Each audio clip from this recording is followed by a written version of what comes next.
Nawabariki na kulitukuza jina lako. Asante kwa ajili ya wakati mwingine mzuri.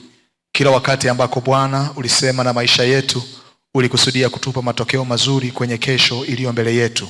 Mtumishi wako nimesimama katikati ya kusanyiko lako. Naomba basi Bwana ukayahudumie maisha yetu tena. Roho Mtakatifu, mwalimu mwema, tunakuhitaji kuliko wakati mwingine wowote. Sema nasi Bwana na kuyapa maneno haya uhai, yakapate kutujenga, yakapate kututengeneza na kutufanya kuwa nakala halisi ya Kristo duniani. Nijalie mtumishi wako usemi katikati ya kusanyiko lako. Tuko tayari kusikia, tupo tayari kusaidiwa. Katika jina la Yesu Kristo tumeomba tukiamini. Amen. Tunaendelea na mfululizo wa somo letu ambalo tumekuwa tunajifunza, linaloitwa ushindi dhidi ya vita za maisha. Ushindi dhidi ya vita za maisha. Na tulipokuwa tunaanza katika mfululizo wa somo hili, tuligundua mambo mengi ya kwamba katika safari ya maisha yatatupitisha kwenye nyakati tofauti tofauti, na tutakutana na vita za namna mbalimbali. Lakini katika vita hizo zote ambazo tutakutana nazo kwenye maisha, Mungu amekusudia mwisho wa siku tuwe washindi katika kila pambano ambalo maisha yanatupitisha katika siku za kuishi kwetu. Lakini tukaendelea mbele zaidi, tukaanza kujifunza aina mbalimbali za vita katika safari ya maisha. Tuliangalia aina mbalimbali, na mara ya mwisho kabisa tulibakia kwenye sehemu ya vita dhidi ya maisha ya ibada ya kweli, na tutaendelea kutokea hapo. Vita dhidi ya maisha ya ibada ya kweli. Niendelee kusisitiza wanangu, kama ambavyo nilisema, ibada ni moja ya eneo nyeti ambalo Mungu na shetani wote wanalitafuta kulipata ndani ya moyo wa mwanadamu. Ibada ni moja ya eneo nyeti ambalo Mungu na shetani wote wanalitafuta kulipata ndani ya moyo wa mwanadamu. Lakini pia tulipokuwa tunajifunza maandiko, tukajiuliza swali. Wakati Yesu alipokuwa anafundisha akiongea na mwanamke Msamaria, akamwambia hivi ya kwamba saa inakuja, nayo sasa ipo, waabudu halisi watamwabudu Baba katika roho na kweli, na Baba anatafuta watu kama hao ili wamwabudu. Katika dunia ambayo makanisa yapo kila mahali, katika dunia ambayo idadi ya watumishi inaonekana ni kama inaongezeka kwa kasi, katika dunia ambayo ibada za kusifu na kuabudu zipo kila kona, inakuwaje Mungu anasema bado anatafuta waabudu halisi? Tafsiri yake ni nini? Kuna misingi ya kuhusu ibada ambayo imekosewa, mambo ambayo watu wanapoyafanya wanaona ndiyo ibada, lakini Mungu anapokuja kutazama katika viwango vya neno lake anaona ni harakati. Tulizungumza tukasema, ubora wa ibada ya mtu haitegemei na utaratibu mzuri tulionao kanisani, bali viwango vya Mungu ambavyo tunavizingatia kwenye maisha yetu. Ibada ya kweli haianzi na taratibu tulizonazo makanisani. Ibada ya kweli inaanza na namna tunavyomwabudu Mungu kwenye viwango alivyoviweka kwenye neno lake. Tunaenda pamoja watu wa Mungu Na tukaanza kuangalia mambo mbalimbali yanayojenga ibada ya kweli kwenye maisha ya mtu, si ndio? Tukaanza kuangalia mambo mbalimbali yanayokamilisha au yanayojenga ibada ya kweli kwenye moyo wa mtu. Tukaona jambo la kwanza ni uhusiano wa mtu na Mungu. Uhusiano wa mtu na Mungu. Na tukaona mfano ule wa Isaya 1 mstari wa 11 mpaka wa 17. Isaya sura ile ya kwanza mstari wa 11 mpaka wa 17, na Amosi sura ile ya 5 mstari wa 21 mpaka mstari wa 23. Tuliona ilikuwa ni nyakati ambazo wana wa Israeli wanaendelea na taratibu za ibada. Watu wanaenda kanisani wanamtolea Mungu sadaka. Watu wanaenda kanisani wanapiga vinanda na kumwimbia Mungu. Kupitia Isaya na kupitia nabii Amosi kwenye nyakati tofauti, Mungu anawaambia, sizitaki ibada zenu, sizitaki sadaka zenu, sitaki namna mnavyojihudhurisha mbele zangu. Anasema mikono yenu imejaa damu, maisha yenu yamejaa uovu. Wakati wao wanaendelea na taratibu nzuri za ibada, Mungu anapotazama mioyo yao haioni ibada ya kweli. Naomba niwaambie, Ibada haianzi kwa wewe kuonekana kanisani na mchungaji kujua kwamba umehudhuria ibada. Ibada inaanza katika kiwango cha ubora wa uhusiano wako na Mungu sirini. Jambo la msingi sana wanangu, tubaki hapo. Kinyume na hapo tutakuwa wanaharakati. Mwambie mwenzako, acha wanaharakati kwenye ibada.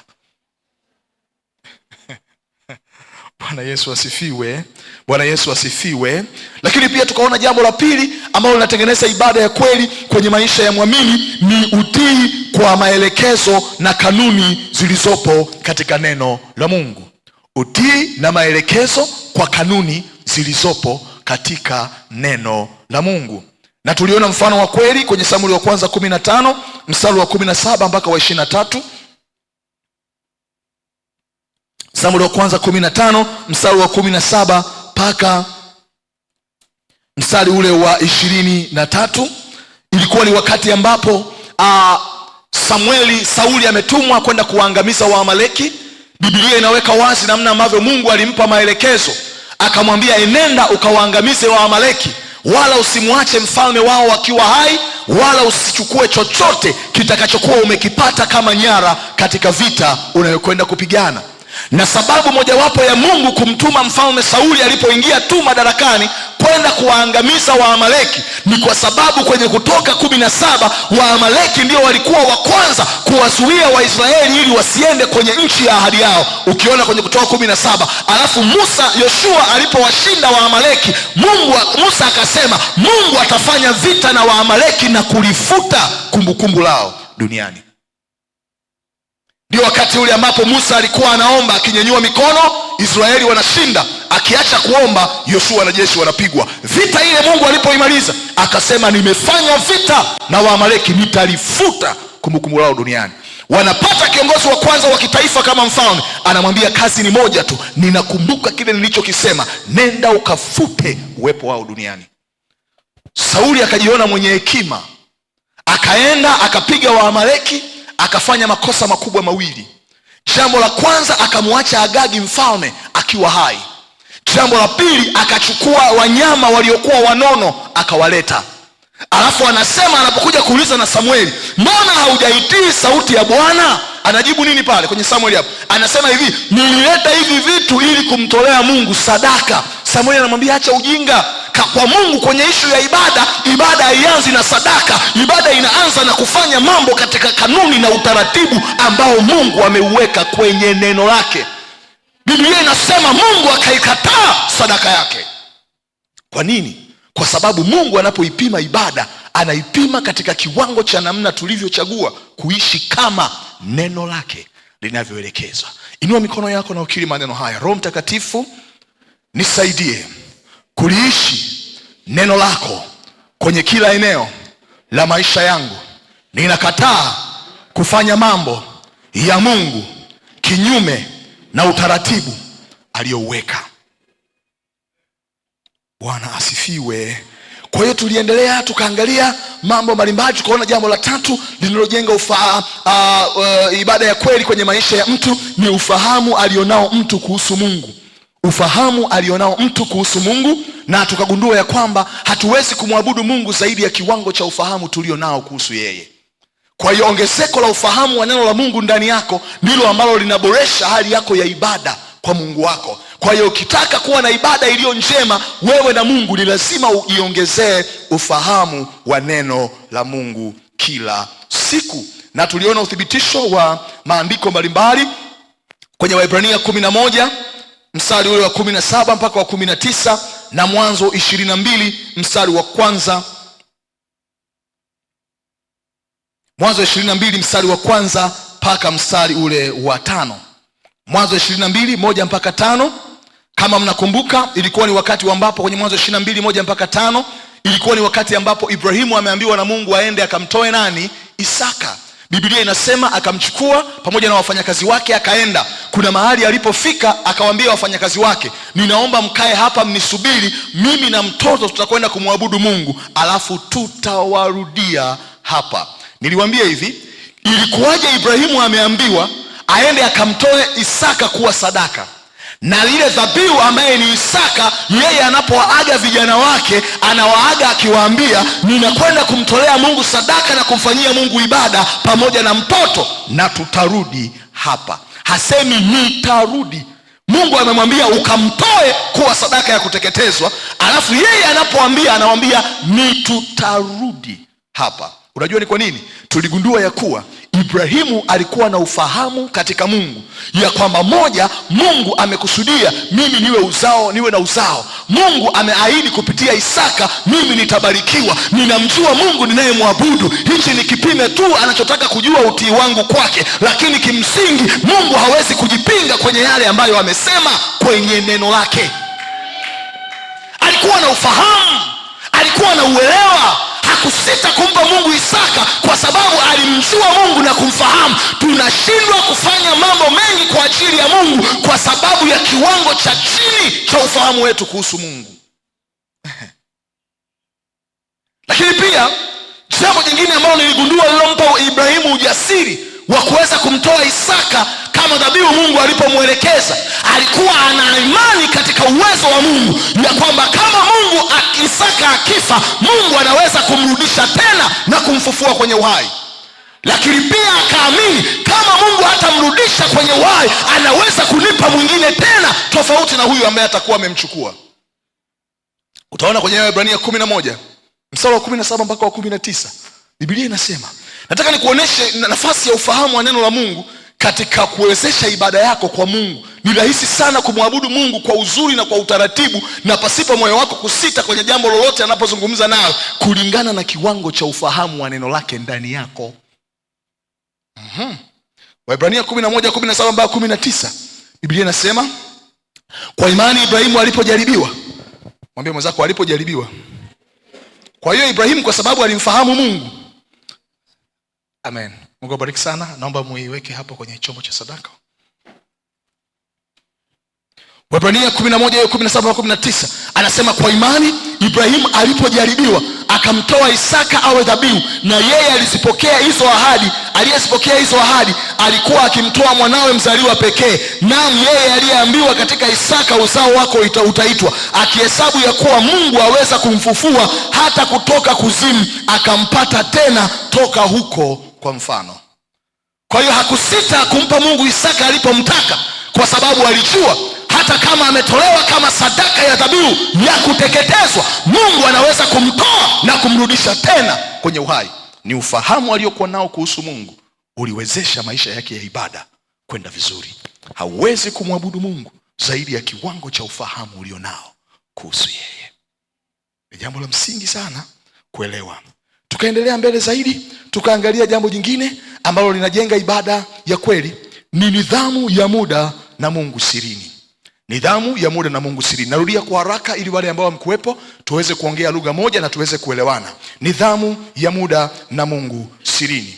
Tuligundua tukasema, hakuna mtu ambaye yuko busy katika siku yake kwa kiwango cha kukosa muda na Mungu. Narudia tena wanangu, hakuna mtu ambaye yuko busy kwa majukumu yake au shughuli anazozifanya kwa kiwango cha kukosa muda na Mungu. Kinachomfanya Mkristo anakosa muda wa kusoma neno kwenye siku yake, kinachomfanya Mkristo anakosa muda wa kuomba, sio wingi wa majukumu yake, ila ni kipaumbele na nafasi aliyomweka Mungu kwenye maisha yake. Naomba nirudie tena. Kinachowafanya Wakristo kukosa muda wa kujifunza neno kwenye siku yao, kukosa muda wa kuomba kwenye siku yao, sio wingi wa majukumu tulio nao, ila ni nafasi na heshima ambayo tumemweka Mungu kwenye maisha yetu. Haiwezekani mambo mengine yote kwenye maisha yanapata nafasi alafu unakosa muda wako na Mungu. Nimewambia, unaweza ukakosa muda wa ibada kanisani kulingana na ratiba za kazini kwako, lakini hauwezi kukosa muda wako na Mungu sirini unapokuwa peke yako. Umenisikia nilichokisema eh? Inawezekana ratiba za ibada zikatofautiana na muda wa kutoka kazini kwako. Inaweza ikatofautiana na muda wa kazi ulizonazo. Hiyo tunakubali, lakini muda wa wewe na Mungu sirini, huo ni lazima upatikane. Mambo mengine yote yanapatikana, yanapata muda. Muda wa lunch unajulikana, muda wa kuingia kazini unajulikana, muda wa kutoka unajulikana. Ni muda wako wa kusoma neno na muda wako wa kuomba kwenye siku yako ndio pekee haujulikani. Mwambie mwenzako ni huzuni. Mwambie tena ni huzuni.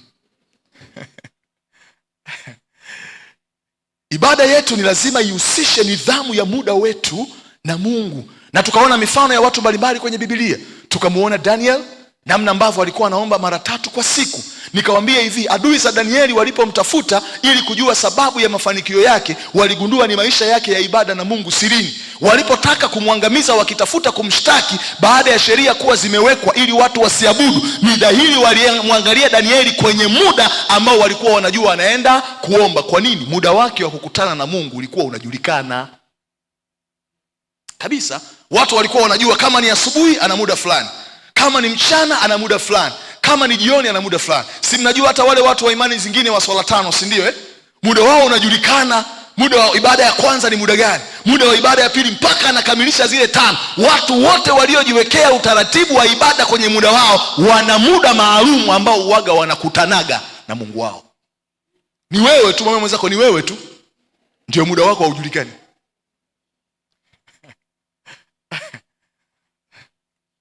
Lakini jambo jingine la 5 ambalo tuliliangalia, tamani tuendelee tena leo, tuliangalia linalotengeneza ibada ya kweli kwenye maisha ya Mkristo ni utumishi wetu kwa Mungu. Ni utumishi wetu kwa Mungu. Na tulizungumza tukasema ibada yetu kwa Mungu inadai utumishi wetu kwake. Ibada yetu kwa Mungu inadai utumishi wetu kwake. Hatuwezi kumwabudu Mungu ambaye hatuko tayari wanangu kumtumikia. Na tuliona kwa uthibitisho wa maandiko mbalimbali yanayohusiana na Mungu alipokuwa akiwaonya Waisraeli, anawaambia wala msiabudu miungu mingine wala kuitumikia. Hauwezi kumwabudu Mungu ambaye hauko tayari kumtumikia. Lakini kwenye Agano Jipya tunaona namna ambavyo Paulo alikuwa akisisitiza na kulifundisha kanisa la kwanza, akituonesha Wakristo ya kwamba sisi ni kama viungo katika mwili wa Kristo, na kila mmoja anao wajibu na analo jukumu la kufanya. Wakristo wengi mmekuwa mnadhani kuwa mtumishi wa Mungu ni kuwa mchungaji tu, kuwa mtumishi wa Mungu ni kuwa mwalimu wa neno la Mungu tu. Kila mtu anacho kitu cha kufanya katika ufalme wa Mungu. Sisi ni viungo, tunatofautiana katika utendaji wetu, lakini kila mmoja akisimama kwenye nafasi yake, kuna jambo linafanyika na kufanikiwa kwenye ufalme wa Mungu. Na kutoelewa ukweli huo ndio kumesababisha mawazo ya kipuzi kabisa. Niliwaambia hapa kwenye ibada ya wiki iliyopita Alhamis, na naomba nirudie tena. Kuna watu wakimwona kuna kijana anapenda kusoma neno, anapenda kuja kwenye ibada, anapenda kushuhudia, anapenda kumtafuta Mungu, utasikia watu wanasema, yule mtumishi muda sio mrefu atakuwa mchungaji. Yaani mtu kupenda kusoma neno wanafikiri eti ndio atakuwa mchungaji. Yaani kusoma neno na kupenda maisha ya ibada yanapaswa kuwa maisha ya kila Mkristo. Kuna watu wakimwona binti anaomba sana, anamtafuta Mungu sana, wanasema huyu anafaa kuwa mama mchungaji, kana kwamba kuna kiwango fulani hivi cha mama wachungaji ndio wanatakiwa kuwa kiroho, alafu mabinti wengine wanapaswa kuwa cha kawaida. Mwambie mwenzako uongo.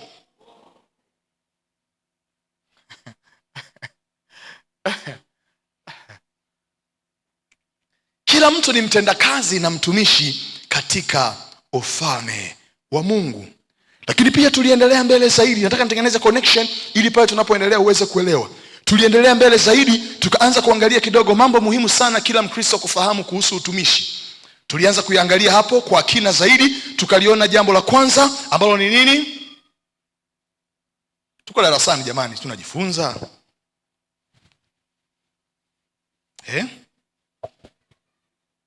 Naam? Tuliangalia mambo kadhaa. Jambo mojawapo tuliona ya kwamba njia rahisi ya kumtumikia Mungu kwa ufanisi na kwa bidii ni kutambua kwamba yote tulionayo ni kwa ajili ya Mungu, na wakati wowote Mungu atakapoyahitaji ni lazima tuwe tayari kumpa. Tunaweza kumtumikia Mungu endapo tumebeba wazo la uwakili ndani yetu, kuona ya kwamba kila tulicho nacho kinapaswa kuwa tayari kumtumikia Mungu kinapohitajika. Elimu ulionayo, fedha ulizo nazo, ujuzi ulionao, muda ambao Mungu amekupa. Ona, Mungu ameniamini, amewekeza hivi vitu kwenye maisha yangu akiwa na kusudi. Kwa hiyo wakati wowote atakapovihitaji nitakuwa tayari kumtumikia. Lakini pia tukaona ya kwamba tunaweza kufanya vizuri kwenye eneo la utumishi endapo kila mmoja atakuwa tayari kusimama katika wajibu wake na kuona kwamba kutokutekeleza wajibu wangu kunakamisha wazo la ufalme wa Mungu kufanikiwa. Jambo la msingi sana. Yaani ifike wakati tunaweza kufanya vizuri kwenye kumtumikia Mungu kwa namna yoyote Endapo kila mmoja hapa ataona nisipofanya sehemu yangu ninashiriki kukwamisha ama kuzuia kufanikiwa kwa wazo la Mungu. Lakini jambo la tatu tuliona ya kuwa tunaweza kumtumikia Mungu na kufanya vizuri kwenye utumishi endapo tutaona kile tunachofanya kwa ajili ya Mungu ni kama jambo letu wenyewe. Ni kama tunachofanya kwa ajili ya Mungu ni jambo letu wenyewe. Niliwaambia Biblia inasema mpende jirani yako kama nafsi yako. Kwa nini Mungu aliweka kiwango cha kuwapenda watu wengine kiwe ni vile unavyojipenda wewe? Kwa sababu kila mtu anajipenda, si ni kweli eh? Kila mtu anajijali, kila mtu anajithamini. Unajua, Mungu anajua ukifanya mambo yake kwa kiwango unachojipenda wewe, utafanya vizuri, kwa sababu kila mtu anapenda kujitendea vizuri. Haijafika kwenye kiwango mambo ya ufalme wa Mungu kuyaona ni mambo yako, hauwezi kufanya vizuri, hauwezi. Na ndio maana mtu anaweza asifanye jambo fulani katika Mungu akiamini kwamba kuna watu wengine watafanya. Anaweza akaja na sababu ya kwa nini hajafanya, lakini kwenye mambo yake atahakikisha yeye anayafanya. Tukaendelea mbele zaidi, tukaanza kuangalia sifa za mtumishi wa Mungu wa kweli, na nataka tuendelee kutokea hapo. Amina. Ningeweza kuzungumza mambo mengi, lakini tukibaki hapo hatutaenda. Tukaanza kuangalia sifa za mtumishi wa Mungu wa kweli.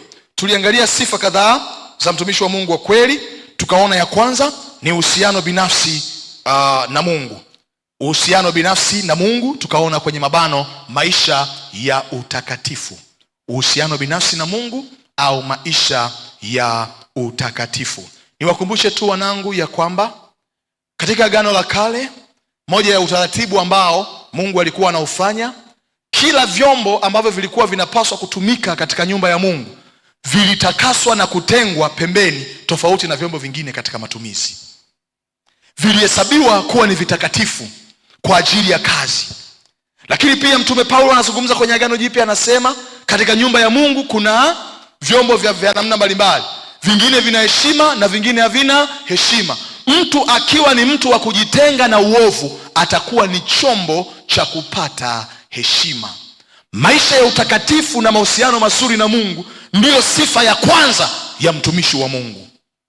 Maisha ya utakatifu na mahusiano na Mungu ndiyo sifa ya kwanza ya mtumishi wa Mungu. Mahali popote utakapokuwepo, haijalishi utamuona mtu ana bidii kiasi gani katika Mungu, utamuona anaonekana kumpenda Mungu kwa namna gani, ukigundua maisha anayoishi sio sawa, anaishi kinyume na neno la Mungu, huyo sio mtumishi wa Mungu. Naomba niliweke hilo jambo wazi.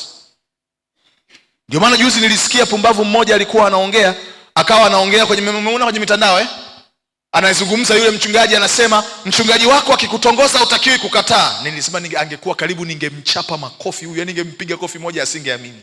Akasema mzinzi kabisa huyu. Naomba niwaambie nyie watu wa Mungu, sifa ya kwanza ya mtumishi wa Mungu ni kuishi maisha ya utakatifu. Siku ukigundua nimeanza kuwa na kona, siku ukigundua ninaishi kinyume na neno, usifikirie mara mbili, ondoka. Mbona useme amen? Ukisikia nimeanza kupiga matukio tu kanisani, ondoka. Ujue nimeamua kusign out kwenye mkataba wa kuwa mtumishi wa Mungu wa kweli. Tuambiane ukweli, tuelezane ukweli. Sifa ya kwanza ya mtumishi wa Mungu ni kuishi maisha ya utakatifu. Na ngoja niwaambie, niliwaambia hapa, Mungu anajali mahusiano yetu naye kabla ya utumishi wetu kwake. Kutokufahamu ukweli ndio kumesababisha kuanza kuwa na wachungaji madhabahuni wazinzi, kuanza kuwa na watu wa kusifu na kuabudu wazinzi, kuanza kuwa na watendakazi ndani ya kanisa wazinzi, kuanza kuwa na Wakristo ambao wanadhani kumwabudu Mungu ni kuhudhuria ibada, wana maisha yasiyofaa, kwa sababu tumeshindwa kuembeziana na kuelezana ukweli. Tubaki hapo wanangu, tubaki hapo. Tubaki hapo. Yote tunayoyafanya kwa ajili ya Mungu hupoteza maana endapo uhusiano wetu naye hauko sawa. Niliwaambia mahusiano ya mtu na Mungu yaliyoharibika ni ibada iliyoharibika. Hilo jambo unakumbuka. Mahusiano ya mtu na Mungu yaliyoharibika ni ibada iliyoharibika. Jambo la msingi sana. Tukaangalia jambo jingine la pili. Ilikuwa nini sifa ya pili ya mtumishi wa Mungu katika zile tulizoangalia? Moyo wa Mungu sirini, na nilieleza na kufafanua zaidi. Na jambo la tatu tuliangalia ni nini? Moyo wa unyenyekevu. Naomba nirudi hapo sasa kwenye moyo wa unyenyekevu tuguse tena kidogo. Naomba nirudi hapo kwenye eneo la moyo wa unyenyekevu. Natamani niguse hapo, niligusa kidogo kwenye ibada iliyopita, lakini natamani sana turudi hapo tena ili iweze kutusaidia. Watu wa Mungu, nilizungumza na nikasema hivi na naomba nirudie. Mungu kabla hajatutumia zaidi katika eneo lolote la utumishi wetu, moja ya jambo ambalo huwa anaanza kulitengeneza ndani yetu ni moyo wa unyenyekevu na kushughulikia kiburi ndani yetu. Moja ya tatizo la wanadamu ni moyo wa kiburi, hasa pale anapojihisi ana uwezo wa kufanya vizuri zaidi ya wengine, au anapohisi amewazidi wengine katika mambo fulani. Na Mungu anashughulikiaga kiburi ndani ya mtu. Kwa nini? Kwa sababu nisikilize. Kwa nini Mungu anashughulikia kiburi? Ni kwa sababu Mungu anajua utendaji kazi wetu una ukomo, na amekusudia kufanya na sisi mambo makubwa kuliko uwezo wetu, na anaujua moyo wa mtu ukianza kuweza zaidi ya wengine, moja ya shida ambayo ataipata ni moyo kuinuka. Na naomba nirudie tena jambo ambalo nilizungumza. Unyenyekevu sio jambo ambalo mtu anazaliwa nalo, wala sio neema ambayo mtu anapewa na Mungu, bali ni tabia ambayo mtu anaitengeneza kwenye maisha yake. Yes. Unyenyekevu sio jambo ambalo mtu anazaliwa nalo, wala sio neema ambayo mtu anapewa na Mungu, ila ni tabia ambayo mtu anaitengeneza kwenye maisha yake. Utaona ukweli huo kwenye Wakolosai 3:12 na Petro wa kwanza 5 mstari wa 5. Wakolosai 3:12 na Petro wa kwanza 5 na mstari wa 5. Biblia inasema hivi: basi kwa kuwa mmekuwa wateule wa Mungu, watakatifu wapendwao, jivikeni moyo wa rehema, utu wema, unyenyekevu, upole na uvumilivu. Anasema jivikeni unyenyekevu. Anaufananisha unyenyekevu na vazi. Pastor Dr. Noeli, nguo ulizovaa leo ni maamuzi uliofanya kwenye asubuhi ulipokuwa ukijiandaa kuja ibadani, ya kwamba leo nitavaa namna nilivyovaa. Anasema unyenyekevu ni kama vazi. Mtu anaweza kuamua likawa maisha yake. Lakini pia kwenye hiyo Petro wa kwanza 5 mstari wa 5 anasema vivyo hivyo ninyi vijana watiini wazee, na ninyi nyote jifungeni unyenyekevu. Alafu anasema mpate kuhudumiana, kwa sababu Mungu huwapinga wenye kiburi, lakini huwapa wanyenyekevu neema. Kwa hiyo neema haileti unyenyekevu, ila Mungu akiuona unyenyekevu ndani ya moyo wa mtu, ndipo anamuongezea neema katika jambo analolifanya. Sifa mojawapo ya kila Mkristo, kwa sababu wote ni watendakazi, ni moyo wa unyenyekevu. Natamani nikawaoneshe viashiria vya Mkristo mwenye moyo wa unyenyekevu, uanze kujipima hapo. Ni muhimu sana, si ndio? Unajua kuna watu wanashindwa kutofautisha kati ya unyenyekevu na upole. Kuna watu sio wapole ila ni wanyenyekevu. Ni vitu viwili tofauti. Okay, ngoja niwaeleze vizuri. Upole ni uwezo wa kutawala hasira za ndani katika mazingira ambayo ya nje yanakushawishi kufanya maamuzi yaliyo tofauti na uwezo wako. Huo ndio nini? Upole. Kwa hiyo kuna mtu akiwa aongei wanasema yule dada mpole. Wewe umewahi kukutana naye kwenye 18 zake ukiwa umemuuzi wewe? Upole sio ukimya, ni uwezo wa kutawala hasira na hisia za ndani katika mazingira ya nje yanapotaka kushawishi maamuzi yako. Ukitaka kujua wewe ni mpole, ni wakati ambapo unahisi kabisa wamekuuzi na wamekutendea jambo ambalo yani kuna kasauti kanakwambia si ujibu hivi, alafu unatulia yani. Bwana Yesu asifiwe. Ndio tunasema wewe ni mpole. Yesu alikuwa mpole, alikuwa na mnyenyekevu. Ndiyo maana hata wakati ambapo alitukanwa, wakati ambapo walimzungumza vibaya, hakujibu. Tunaishi kwenye dunia ambayo watu wanahisi ushujaa ni kujibu kila mapigo na kila maneno ambayo watu wanayarusha juu yako. Mwambie mwenzako ni utoto. Najua huwezi kusema kwa sauti, maana kuna namna.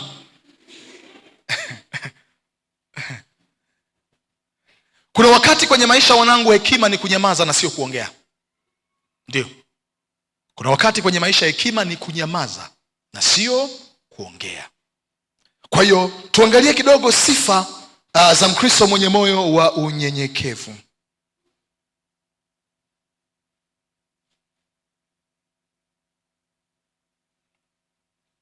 Tuangalie kidogo hapo ambapo naamini kabisa tukizipitia hapo kwa haraka,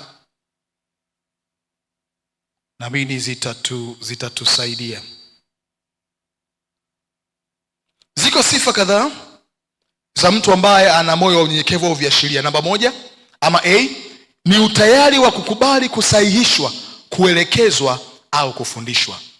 Utayari wa kukubali kusahihishwa, kuelekezwa au kufundishwa. Kusahihishwa, kuonywa, kuelekezwa au kufundishwa. Naomba ufahamu jambo hili litakalo kusaidia. Maonyo ni lugha ya upendo na kusahihishwa ni maandalizi ya kesho njema iliyo mbele yako. Maonyo ni lugha ya upendo na kukubali kusahihishwa ni maandalizi ya kesho njema iliyo mbele yako. Ukiona unakosea, unafanya jambo katika namna isiyo sawa, unapata mtu anayeweza kukwambia ukweli, mtu anayeweza kukwambia hili jambo halifanyiki hivi, tambua ya kwamba ule ni upendo. Watu wanaokupenda watakwambia mapungufu yako. Watu wasiokupenda watanyamaza kimya na kukupigia makofi hata mahali ambapo wanajua mwisho wako hautakuwa mzuri. Na bahati mbaya ni kwamba tunaishi kwenye dunia ambayo watu mnapenda kushangiliwa kuliko kuambiwa mapungufu mlionayo. Huzuni. Unyenyekevu unahusu mtu kuwa tayari kuambiwa hapa umekosea. Hata Wakristo wengi makanisani leo wakionywa kidogo tu, mtu anasema wanaanza kunifuatilia, wananiingilia maisha yangu, mimi siwezi kuabudu mahali hapo. Wewe my dear friend, nikikutana na wewe mahali hapa, hata kabla hujafanya maamuzi naweza nikakufukuza, mlango uko wazi, tafuta mahali pengine pa kuabudu. Ngoja niwaambie nyinyi watu, hatuwezi kumwabudu Mungu katika namna tunayotaka sisi. Tukija kanisani tunatembea kwenye kanuni na taratibu ambazo Mungu ameziweka ili kuongoza maisha yetu. Nanielewa Maonyo ni lugha ya upendo. Moja ya eneo ambalo unatakiwa kupima kiwango cha unyenyekevu wako. Wakati ninapoonywa, ninajisikiaje? Wakati ninapoambiwa makosa yangu, ninajisikiaje? Wakati ninapoelekezwa, ninajisikiaje? Bwana Yesu asifiwe. Bwana Yesu asifiwe. Na ngoja niwaambie kitu. Iko hivi. Ni rahisi kuonekana mnyenyekevu unapoonywa, unapoelekezwa na unapoambiwa na mtu ambaye amekuzidi. Lakini unyenyekevu wa kweli unaonekana pale unapoambiwa na mtu ambaye aidha uko naye level moja ama unahisi umemzidi. Mmenisikia nilichokisema? Ni rahisi kila mtu kuonekana mnyenyekevu pale ambapo anaonywa na mtu aliyemzidi. Aidha ni bosi wake, aidha ni mchungaji wake, aidha ana mamlaka zaidi yake. Anajua nisipofanya kama anavyosema, ana uwezo wa kuamua jambo na maisha yangu yakabadilika yakawa sio sawa, si ndio? Ni rahisi sana hapo kila mtu kuonekana mnyenyekevu. Na mara nyingi watu wa namna hiyo sio wanyenyekevu. Unajua kila mtu anaonekana mnyenyekevu kwa bosi wake na mwajiri wake. Unyenyekevu unaweza kuonekana zaidi pale unapozungumza na mtu ambaye unahisi umemzidi elimu, lakini anakuambia mambo ya kukusaidia. Unahisi umemzidi umri, unahisi umemzidi uzoefu.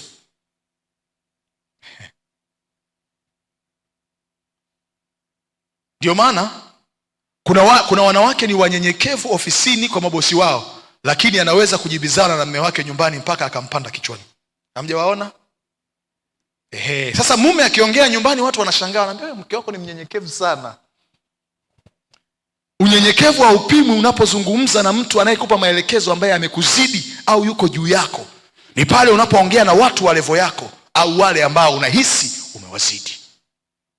Ndio. Utaona kwenye kitabu kile cha Wagalatia sura ya 2 mstari wa 11 mpaka wa 14. Wagalatia sura ya 2 mstari wa 11 mpaka wa 14. Biblia inaeleza, lakini Kefa alipokuja Antiokia na alishindana naye uso kwa uso, kwa sababu alistahili hukumu. Kwa maana kabla hawajaja watu kadha wa kadha waliotoka kwa Yakobo, alikuwa akila pamoja na watu wa mataifa. Lakini walipokuja akarudi nyuma, akajitenga, huku akiwaogopa waliotailiwa. Biblia inasema, Paulo anasema hivi, kuna wakati nilimkemea Petro kwa sababu baada ya kuwa tumeokoka hakuna Myahudi wala hakuna Myunani. Sisi wote tunatembea kwenye kanuni za neno, wala hatuwezi kubaguana. Anasema alikuwa akikaa nao, alikuwa akiishi na wale waamini, lakini kuna wakati akaanza kuwaona ni kama wa mataifa hawastahili wakati nao wameokoka. Biblia inasema hivi, anasema nilipoliona hilo jambo nilimkemea hadharani mbele za watu wote. Hakuna mahali tunaona Petro akiacha huduma. Kumbuka, Petro alikuwa na Yesu miongoni mwa wanafunzi wake. Alikuwa na kila sababu ya kuto kumsikiliza Paulo. Paulo ametokewa na Yesu wakati ambapo akiwa amezingua. Petro aliitwa na Yesu na kukaa naye. Amepata cream nzima ya mtumishi anatakiwa aweje. Nanielewa Alikuwa na kila sababu ya kumwambia Paulo, wewe bwana mdogo bwana, sisi tulikaa na mwalimu, wewe unasema nini? Hebu usituambie bwana. Hujawahi kuona wale Wakristo ambao wakiwa kanisani wanakuambia, utatuambia nini? Sisi ndo wahenga, tumekaa kanisani muda mrefu. Ujinga tu. Kwenye ufalme wa Mungu, utu uzima wa mtu haupimwi kwa muda aliokaa kanisani, bali kwa kiwango cha ongezeko la neno la Mungu na badiliko linalotokea kwenye maisha yake. Ndio kabisa. Akaonywa na Paulo, akasikiliza, akaelewa. Unyenyekevu. Alikuwa na sababu za kumpuuza Paulo, maana Paulo hakuwa miongoni mwa wanafunzi wa Yesu wakati yupo. Yeye amekaa na mwalimu, wameishi pamoja, wamelala pamoja, mpaka mwamba anakuja kuchukuliwa, Petro yuko naye akakata mtu sikio. Alikuwa na sababu zote za kumwambia, utaniambia nini wewe bwana mdogo? Lakini nini? Unyenyekevu. Alielekezwa na kuambiwa jambo hili sio sawa, akakubali. 95% ya watu mliopo hapo wote ni wasomi. Naomba niwaambie wanangu, inawezekana leo uko hapa ukaonesha unyenyekevu kwa sababu unahisi na elimu sawa na wewe au nimekuzidi kama tunalingana. Lakini naomba nikwambie, mahali popote utakapokuwa, haijalishi utakuwa umemzidi mchungaji wako elimu, uzoefu wala fedha, ikiwa umekubali kukaa chini ya malezi yake, jifunze kumtii, jifunze kumsikiliza anapokuonya na kukusaidia yafanyie kazi. Unanielewa vizuri Unanielewa vizuri Kumekuwa na upuuzi unaoendelea, watu wakijua kidogo wanahisi wamejua sana. Kiasi ambacho mtu imefika wakati kamaliza tu chuo kikuu kidogo, kapata kazi, maisha yanaendelea, amesafiri vinchi viwili vitatu ambavyo wakati mwingine tumevitembelea. Mtu akirudi hata akiambiwa na wazazi wake anaanza kuona mama ni kama amepitwa na wakati. Mama ni kama amezeeka. Ngoja nikwambie, inawezekana mama yako hajui teknolojia kubwa inayoendelea kwenye dunia yetu, lakini anazijua kanuni za maisha ambazo akikufundisha na kukuelekeza ukaziishi, umetoboa kwenye maisha yako. Biblia inasema yafaa wingi wa siku useme na miaka izungumze hekima. Unyenyekevu ni kuwa tayari kusahihishwa, ni kuwa tayari kufundishwa. Mstari unaofuata hapo kwenye Galatia mstari wa 13, na hao Wayahudi wengine wakajigeuza pamoja naye, hata na Barnaba pia akachukuliwa na unafiki wao. Mwambie mwenzako, na Barnaba naye akachukuliwa. Anasema hivi, lakini nilipoona ya kuwa njia yao haiendi sawa sawa na ile ya kweli ya Injili, na alimwambia Kefa mbele ya wote, ikiwa wewe uliye Myahudi wafuata desturi za mataifa wala si za Wayahudi, kwa nini unawashurutisha mataifa kufuata desturi za Wayahudi? Barnaba naye akachukuliwa na upepo wa Petro. Anasema nikamuonya, nikamwambia. Sasa kuhusu Barnaba iko hivi, Paulo alipokuwa ametokewa na Yesu, alipoenda kwa kanisa ili limpokee, wanafunzi walimkataa. Sawa Kwenye Matendo ya Mitume. Kwa nini walimkataa? Walimkataa kwa sababu walikuwa wanamjua ni muuaji. Kwa neno la Barnaba akawaambia wampokee, wakamkubali. Ndipo mitume wakamchukua Paulo na kukaa naye kama mtumishi. Maana yake Barnaba hakuwa mtu mwepesi, alikuwa ni mtu mwenye sauti katikati ya mitume. Ndiye aliyefanya Paulo akapokelewa, wakamwamini. Alimtambulisha Paulo kwenye kanisa.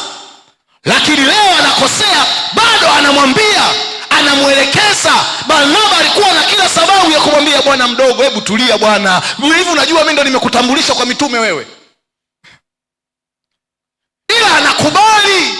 Kwa nini? Moyo wa unyenyekevu unakuwa tayari kujifunza, unakuwa tayari kusahihisha, unakuwa tayari kufanyia kazi makosa. Unapopima kiwango cha unyenyekevu wako, tazama namna ambavyo watu wanapokuambia ukweli kuhusu mapungufu yako, unajisikiaje? Wengi wa mnasema amenionaje? Yaani paka ananiambia hivyo, amenionaje? Ndio amekuona hivyo hivyo alivyokuona.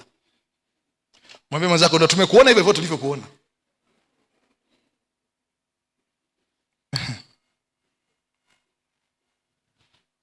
Utaona kwenye Matendo ya Mitume 18 mstari wa 24 mpaka wa 26. Matendo ya Mitume 18 24 mpaka 26. Matendo ya Mitume 18 24 mpaka 26. Biblia inasema, basi Myahudi mmoja jina lake Apolo, mzalia wa Iskanderia, mtu wa elimu, akafika Efeso, naye alikuwa hodari katika maandiko. Mwambie jirani yako, alikuwa hodari katika maandiko. Rudia tena, alikuwa hodari katika maandiko. Anasema mtu huyo alikuwa amefundishwa njia ya Bwana, na kwa kuwa roho yake ilikuwa ikimwaka, alianza kunena na kufundisha kwa usahihi habari za Yesu. Mwambie mwenzako, alifundisha kwa usahihi habari za Yesu. Unaanza kuona sifa za Apolo. Alikuwa ni mtu ambaye ni hodari katika maandiko na alifundisha kwa usahihi habari za Yesu. Hakuwa mwepesi huyo. Tuendelee. Biblia inasema naye alijua ubatizo wa Yohana tu. Ndio shida yake ilikuwa hapo. 26. Akaanza kunena kwa ujasiri katika sinagogi. Hata Priscilla na Akila walipomsikia, wakamchukua kwao, wakamweleza njia ya Bwana kwa usahihi zaidi. Alipokuwa akihubiri, licha ya kuwa alikuwa anajua maandiko na alikuwa anajua vitu vingi na akihubiri habari za Yesu, lakini yeye alijua ubatizo wa Yohana tu, hakujua ubatizo wa Roho Mtakatifu. Ndipo Priscilla na Akila, mtu na mke wake, walipomsikia, wakamuita kwenye nyumba yao, wakamwelekeza. Kwa moyo wa unyenyekevu Apolo akasikiliza, akajifunza. Apolo hakuwa mtu mwepesi. Ukisoma maandiko vizuri utakuja kugundua ya kwamba huyu jamaa ndo alienda kufundisha mahali paka pakatokea mgawanyiko kwenye kanisa. Baadhi ya watu wakasema sisi ni wa Apolo na sisi ni wa Paulo. Hakuwa mwepesi, lakini pamoja na kujua sana, bali alikuwa na moyo wa unyenyekevu. Akawa mtu ambaye yuko tayari kujifunza. Naomba nikwambie, inawezekana ukawa unajua sana, lakini hauwezi kujua kila kitu mwenyewe kabisa, wanangu. Na moja ya tabia ya kiburi cha uzima ni kufunga milango ya ushauri. Ukianza kuona unajihisi uko limited, unajitosheleza kwenye kila kitu, tambua kwamba kuna kiburi cha uzima kimeanza. Ukianza kuona unasema mimi ni jeshi la mtu mmoja, hata bila watu wengine maisha yangu yanaenda, wewe kiburi cha uzima kimeanza kukusumbua. Hata bila wao mimi naweza tu. Hamnaga kitu cha namna hiyo kwenye maisha.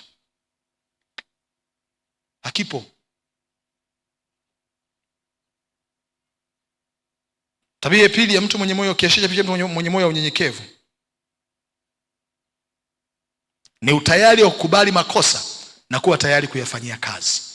Utayari wa kukubali kosa na kuwa tayari kufanyia kazi. Utayari wa kukubali kosa na kuwa tayari kufanyia kazi. Unajua, kuna watu wengi ambao hata akiambiwa kosa alilolifanya hayuko tayari kukubali kosa, ila atajaribu kutafuta sababu zenye kuhalalisha kwa nini alikosea. Ukianza kuona unapokosea na unapoambiwa kosa hauko tayari kukubali, na unajaribu kutafuta sababu za kuhalalisha kwa nini ulifanya ulivyofanya, tafsiri yake una kiburi cha uzima. Mwambie Mungu akupe moyo wa unyenyekevu.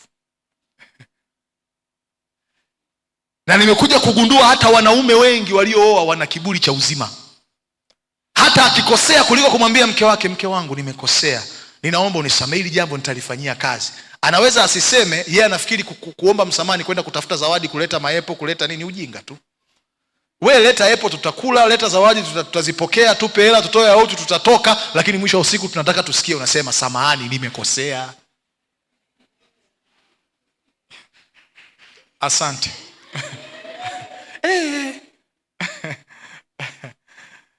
Mtu mwenye moyo wa unyenyekevu anakuwa tayari kukubali kosa. Nakumbuka habari za mfalme Sauli, tumeona namna ambavyo amekosea, hajatii maelekezo. Samueli anapozungumza naye anaanza kutoa sababu ya kwamba Bwana, mimi nilichukua wale wanyama walionona niwalete ili nimtolee Bwana dhabihu. Alafu anamwambia hivi Samueli, kutii ni bora kuliko kutoa sadaka. Hakubali kosa. Lakini unakiona kilichotokea kwa Daudi. Daudi alipolala na mke wa Uria Muhiti na akampa ujauzito, nini kilitokea? Nabii alipotumwa kwake na kwenda kumwambia, Biblia inasema kwamba Daudi alikubali, akaamua kutubu, akaamua kutengeneza. Mungu anafanya kazi na watu wenye moyo wa kukubali makosa na kuwa tayari kubadilika.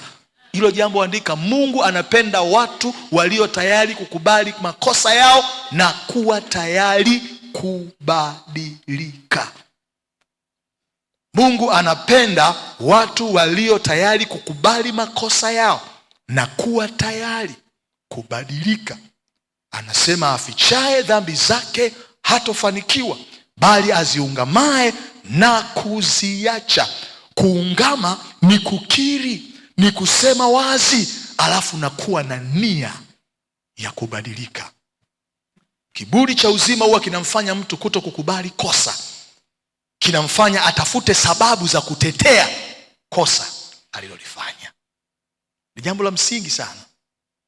Mimi kwenye maisha haya, mtu akiwa amekosea na nikamwambia na asiwe tayari kulikubali kosa ambalo nimelithibitisha ya kwamba ni kosa, kuanzia hapo huyu mtu huwa ninamfuta kwenye orodha ya watu wangu wa karibu. Tafsiri yake ni nini? Ana kiburi cha uzima kabisa.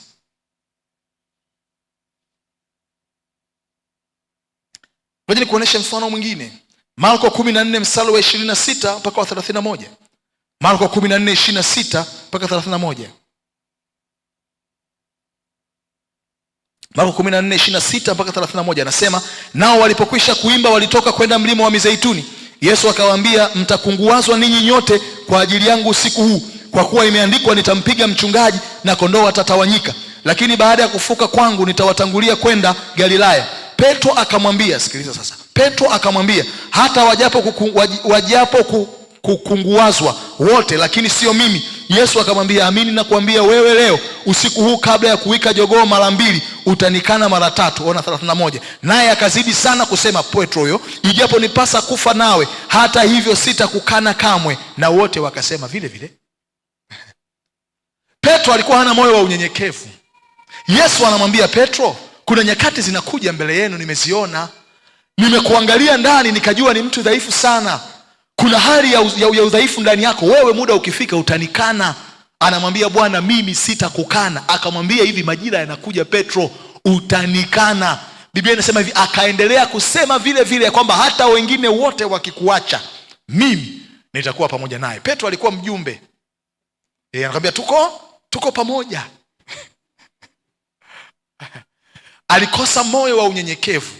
Neno la Yesu juu ya udhaifu ambao alikuwa anamuonesha lilikuwa linatosha kumfanya Petro kujikagua na kurudi kumtafuta Mungu ili ahitaji msaada.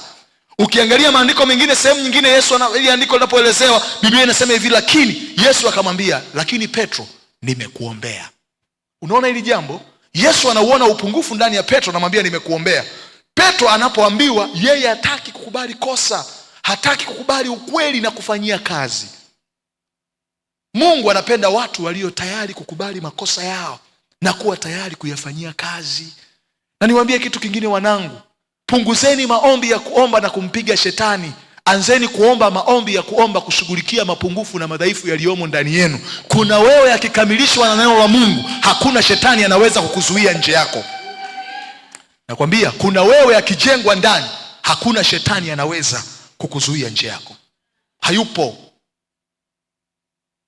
Moyo wa unyenyekevu unamfanya mtu kuwa tayari kukubali kosa. Lakini mtu aliyekosa moyo wa unyenyekevu huwa anatafuta sababu za kutetea kosa lake au kuto kukubali kosa. Nimalizie kwa kusema hivi kabla tujaendelea, kwa sababu ya muda na tuna ibada nyingine. Ni rahisi sana mtu kuonesha moyo wa unyenyekevu anapokuwa katika hali ya chini au katika hatua za mwanzo wa maisha yake. Lakini ukweli ni kwamba unyenyekevu wa kweli huonekana wakati mtu anapofika kwenye kiwango cha mafanikio. Narudia tena. Ni rahisi mtu kuonesha unyenyekevu anapokuwa kwenye hali ya chini au kwenye hatua za mwanzo. Ni rahisi sana. Ni rahisi sana mtu kuonesha unyenyekevu anapokuwa kwenye hatua za mwanzo, anapokuwa kwenye hali ya chini ya kawaida. Lakini ukweli wa kiwango cha unyenyekevu wa mtu huonekana wakati anapofika katika kilele cha mafanikio yake. Mimi ndio maana nawaambia watu, siwaamini sana maskini. Ngoja upate hela.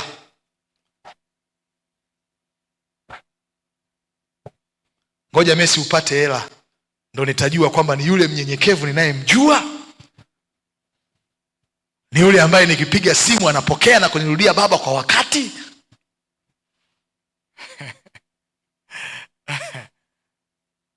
Watu wanasemaga, yani tangu amefanikiwa amebadilika. Hajabadilika, ameamua kuwaonesha sehemu ya yeye ambaye alipokuwa na uhitaji aliamua kuificha. Mwambie mwenzako, watu hawabadiliki.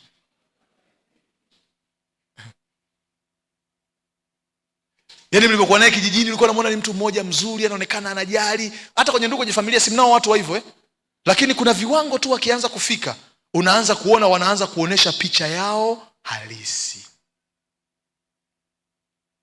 Ni rahisi sana kujionesha kuwa mnyenyekevu unapokuwa kwenye viwango vya chini ama wakati ambapo upo katika mwanzo.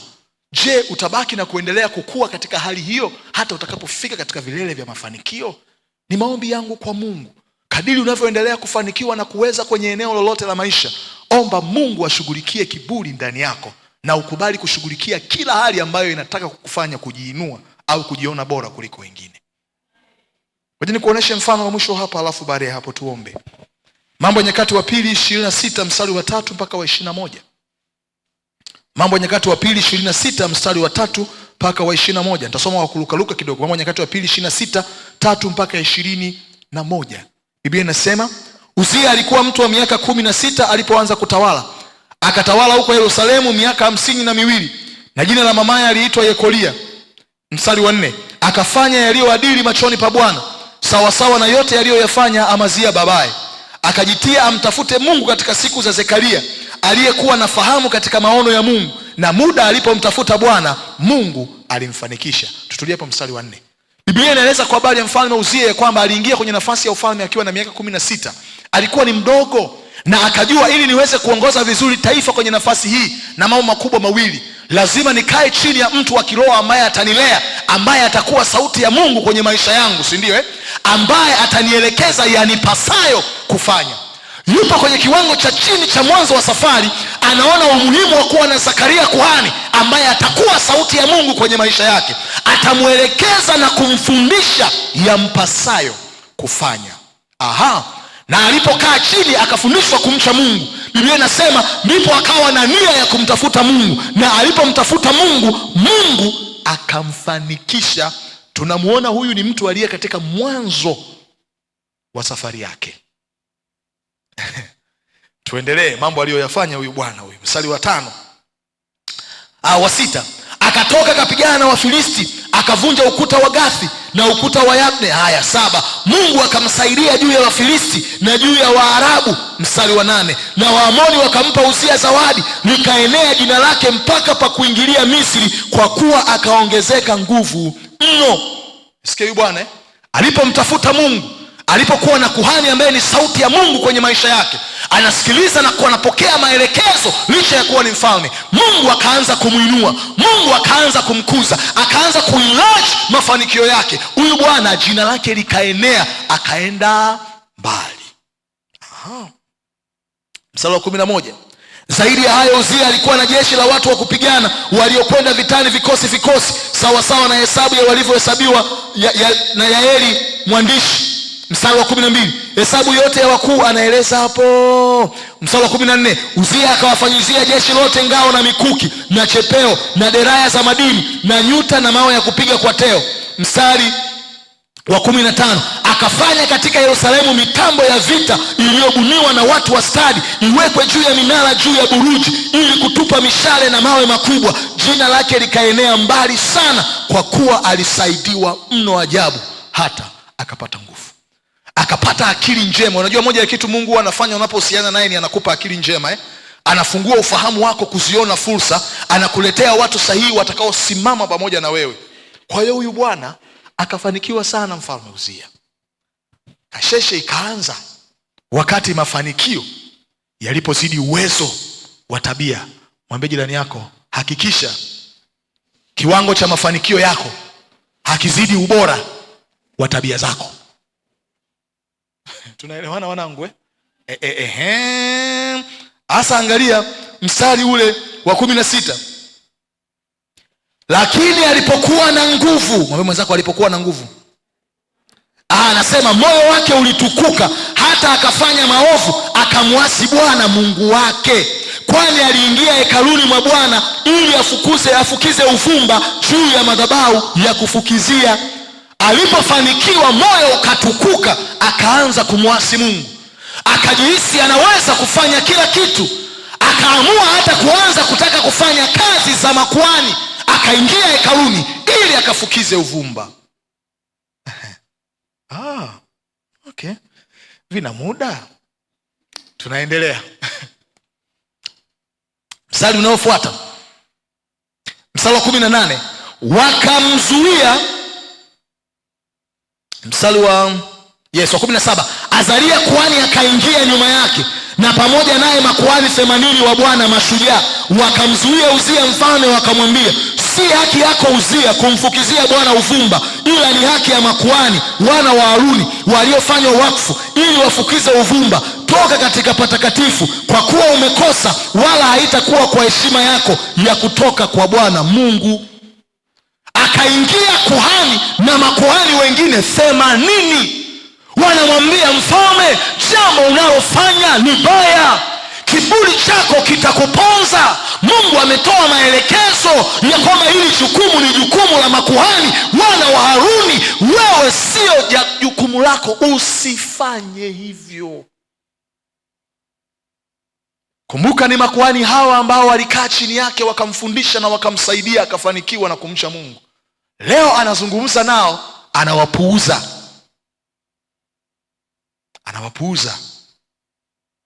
Kama ambavyo kuna watu wazazi wamekulea, wamejinyima, kuna kiwango ukifika unaniambia msiniambie chochote bwana, mimi ni maisha yangu. Hao wazee wananiambia nini? Wanakuambia nini? Vina muda. Tuko pale, tunakusubiri. Biblia inasema kiburi cha mtu kitamshusha. Kuna wachungaji wamewahi kuwalea watu wakawasaidia na walikuwa wanyenyekevu. Walipofanikiwa na kufika kwenye viwango fulani, wakageuka kuwa mwiba kwenye huduma. Ni hatari. Ona kilichofuata tunapomalizia. Walipomzuia, mstari wa 19, akaghadhibika Uzia, naye alikuwa na chetezo mikononi cha kufukizia uvumba. Naye hapo alipowaghadhibikia makuhani, mwambie mwenzako alipowaghadhibikia makuhani tu, ukamtokea ukoma katika paji la uso wake mbele ya makuhani nyumbani mwa Bwana, karibu na madhabahu ya kufukiza. Azaria kuhani mkuu wa makuhani wote wakamtazama, na angalia, alikuwa na ukoma pajini mwa uso, wakamtoa humo upesi. Hata yeye mwenyewe akafanya haraka kutoka, kwa sababu Bwana amempiga. 21, Uzia mfalme akawa na ukoma hata siku ya kufa kwake, akakaa katika nyumba ya peke yake, kwa kuwa ni mwenye ukoma, maana alitengwa na nyumba ya Bwana, na Yothamu mwanawe alikuwa juu ya nyumba ya mfalme akiwahukumu watu wa nchi. Alipofanya kosa, watu wale wanamsaidia ya kwamba umefukiza uvumba, sio wajibu wako.